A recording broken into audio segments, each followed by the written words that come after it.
Ok, salut. Aujourd'hui, on va apprendre la prophétie des 5 mois. Des 5 mois qui se trouvent dans le livre d'Apocalypse. Donc, qu'est-ce que cette prophétie signifie exactement?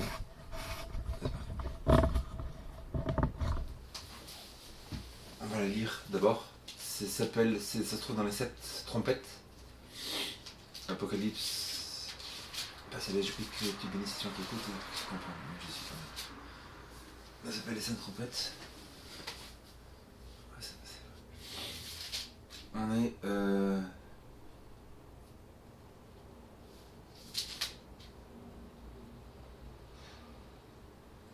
Oui, Apocalypse chapitre 9.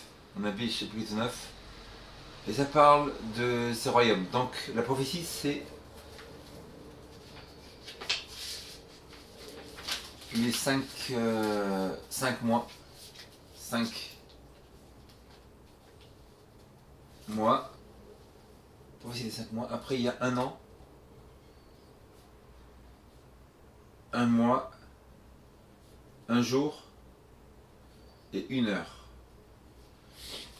Probablement il y a une prophétie des 5 mois. Après une prophétie de un an, un mois, un jour, une heure. Quelle est la signification? Donc on la trouve dans Apocalypse chapitre 9. Il est écrit qu'il y a un pouvoir qui sort de l'abîme. Et le verset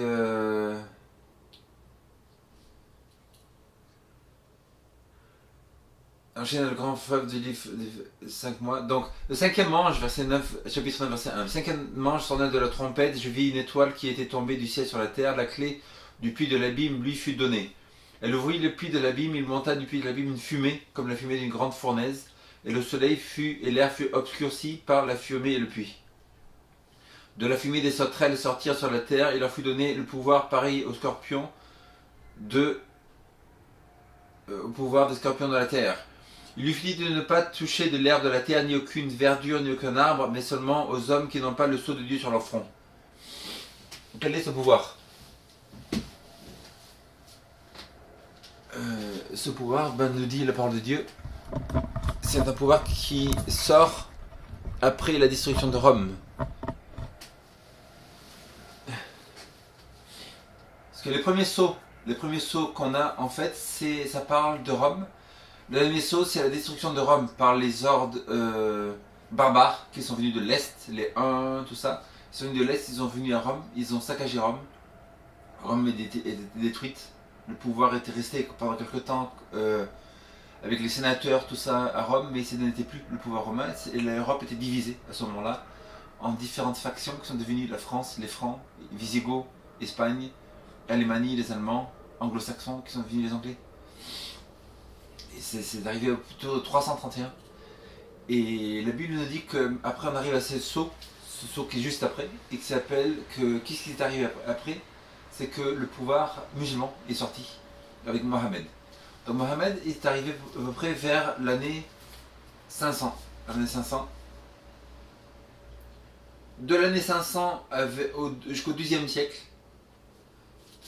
quand Mohammed est mort, en fait, donc les musulmans étaient en faction partout dans la région de l'Est, en faction de beaucoup de groupes différents, mais ils n'étaient pas unis. Jusqu'au 12e siècle, où il y a eu Atman ou Othman, qui a fondé quel pouvoir? Il a fondé le pouvoir ottoman.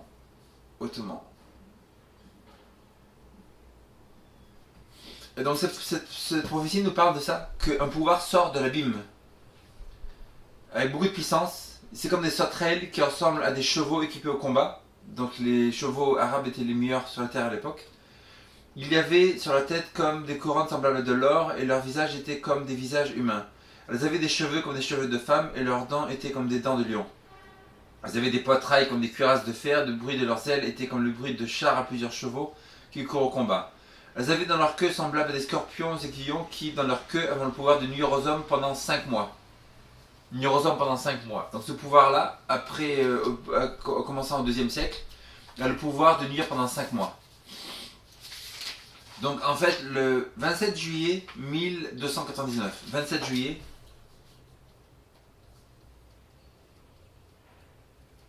1299. Jean Paléologus. Jean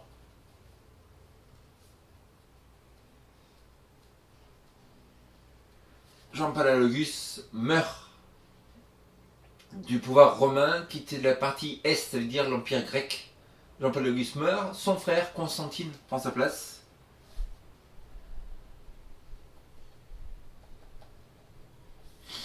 Mais pour la première fois, l'Empire romain ne demande pas de l'aide, ne demande la permission de régner au pouvoir ottoman.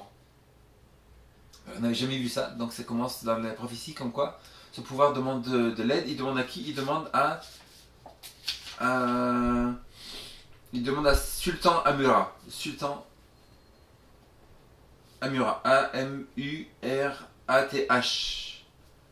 Ce sultan Amurath meurt. Et qui c'est qui prend sa place? Mohamed II prend sa place.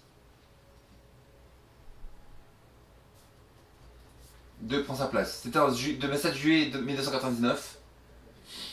Il y a écrit que ce pouvoir persécute l'Empire romain de la partie grecque pendant 5 mois. 5 mois multipliés par 30 jours dans le calendrier juif, on arrive à 150 ans. Donc 1299 plus 150, ça fait combien? 1299, 150. On arrive à 9, 10, 12, 13, 3, 2, 3, 4. On arrive à 1449. 27 juillet 1449. 27 juillet 1449.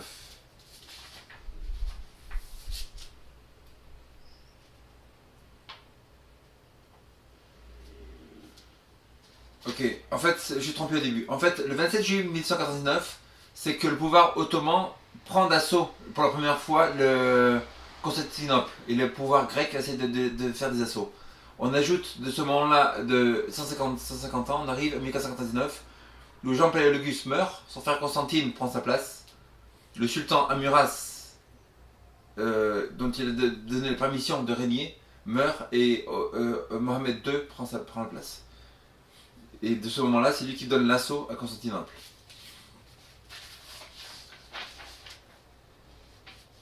Après, il nous a dit que ce pouvoir-là, il va durer pendant...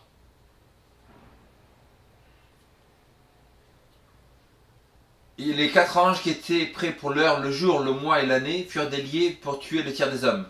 Les 4 anges qui étaient aux rivières de l'Euphrate. Donc il y avait 4 fortifications musulmanes de l'époque. C'était à Aleppo, à Iconium, à Damascus et à Bagdad. Un an, c'est égal à... Un jour égale un an. Ça veut dire un mois égale 30 ans. Un an égale 360 ans. 360 plus 30 plus 1, 391. 391 années. Une heure, c'est 15 jours. Si un jour est un an, une heure égale 15 jours. 391 ans, 15 jours.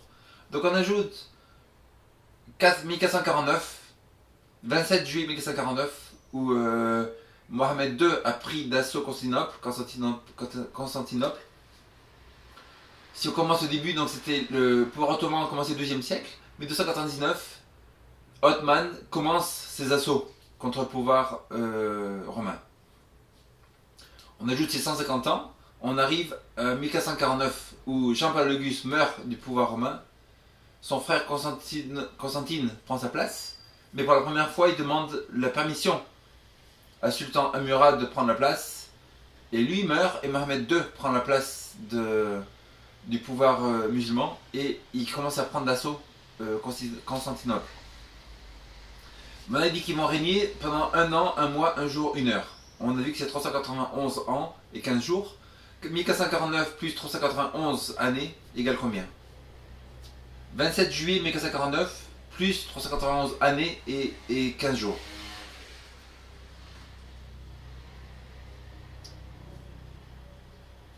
On arrive à 1440. 27 juillet 1440 plus 15 jours, on arrive au 11 août 1440.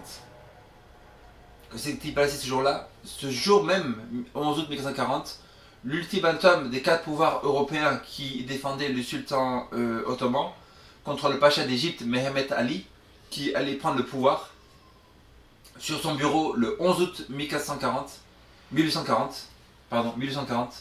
août 1840, l'ultimatum arrive sur le bureau de sultan Mehemet Ali et ce jour-là, le pouvoir ottoman était totalement détruit. Exactement comme la prophétie l'a prédit. Assez incroyable, non? Cela a été trouvé par une personne qui s'appelle Josiah Litch. Josiah Litch, il a trouvé ça en 1840, il a trouvé ça en 1838. C'est impressionnant. Donc en plus, en ce moment-là, aux États-Unis, vers 1840, il y avait un grand mouvement qui s'appelait le mouvement millérite, où en fait William Miller, un fermier, avait trouvé que d'après la prophétie de Daniel 8, 14, les 2300 ans de la prophétie allaient se terminer en 1844. Donc non seulement il y avait cette grande prophétie de la fin du monde arrivée, que le jugement commençait de Dieu le 22 octobre 1844, et que Jésus allait passer du lieu saint au lieu très saint dans le sanctuaire céleste, comme nous dit Apocalypse 14, et voici que le jour de son jugement est arrivé. Et avant cette grande prophétie, qu'il y avait des millions de gens partout sur la terre qui suivaient ça, au même moment, Josiah Litch, par une révélation de Dieu, lui a trouvé en fait que il a prouvé que en fait cette prophétie de Apocalypse 9 des 5 mois la prophétie des 5 mois et de 1 an, 1 mois, 1 jour et 1 heure. Les 5 mois, on a vu 27 juillet 1299, le pouvoir ottoman prend l'assaut de Constantinople. 5 mois, on arrive le 27 juillet 1449. Jean Palaiologos meurt. Constantine, son frère, prend sa place. Mais au lieu de régner tout seul dans le pouvoir grec, il demande la permission au sultan Amouras. Sultan Amouras meurt et son frère Mohamed II prend la place. Et lui prend l'assaut Constantinople. Exactement comme la prophétie l'a prédit. On ajoute ce 1 an, 1 mois, 1 heure et 1 jour. On arrive à 391 ans, 15 jours. 1449, 27 juillet, plus 150 ans. On arrive, plus 391 années, on arrive à le 11 août 1840 où l'ultimatum est arrivé sur le bureau du sultan Mehemet Ali, Pacha Mehemet Ali d'Égypte, qui allait prendre le pouvoir du pouvoir d'Ottoman. En fait, ce jour-là, le pouvoir ottoman a été détruit. Exactement comme la prophétie avait prédit, c'est incroyable, non? Il y a des gens qui disent que la Bible ne vient pas de Dieu. Et ce livre a été écrit quand? 1er siècle? En 90 après Jésus-Christ.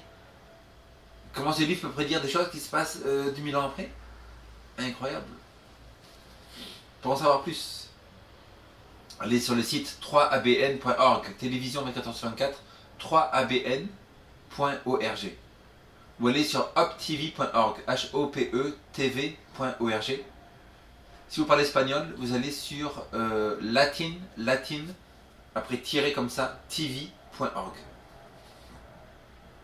Ok, bonne journée.